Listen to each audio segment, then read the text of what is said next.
Hey guys, somebody asked me specifically to do a video on an 03 FFL for curios and relics, so here is that video. If you are interested in 03 FFL, then go skip this video and go watch one of my other videos. But essentially an 03 FFL is the easiest FFL to get. In fact, it doesn't require the in-person interview that we've talked about in some of the other FFL videos. It also doesn't even require fingerprinting. It's $30 every 3 years, and that's really it. So you just fill the application, put your passport photo, send it in, and they pretty much just send you back your FFL. That easy. It's super simple, but you are not engaged in the business of buying and selling firearms. So the advantage is it allows you to acquire firearms that are curios or relics, and without having to go through a third-party FFL to go through that FFL transfer.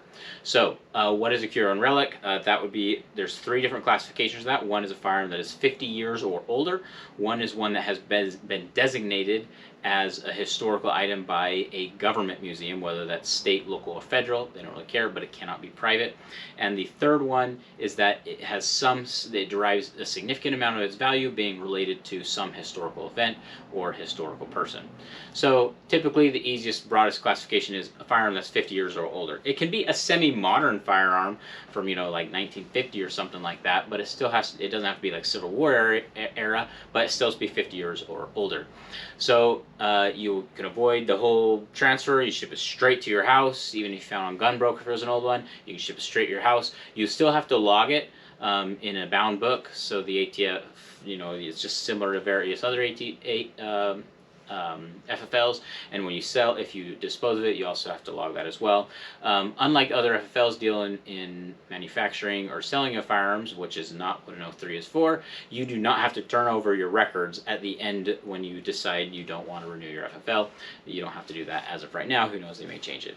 Another thing is eventually when full auto machine guns are 50 years or older post 1986, theoretically, if they don't change any definitions or anything, you would be able to own a post-1986 machine gun as long as it was 50 years older than the current date. So that would be 2036. So in 2037, you could own a 1987 machine gun.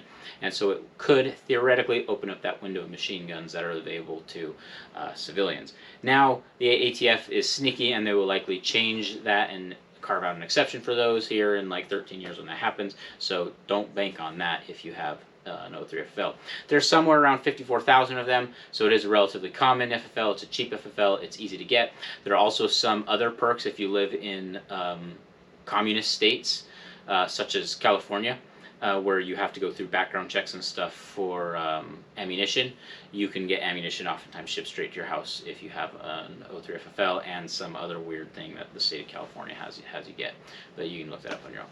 Okay guys, so that pretty much answers everything that there is on an 03 FFL. They're honestly pretty simple, and they're really easy to get, and they're pretty cheap. So you decide for you if it's worth it to save you money on background checks and filling out your 4473. If it is a modern firearm, you still have to fill out 4473, even with a CNR 03 FFL. Okay guys, any other questions or comments? Comment section below.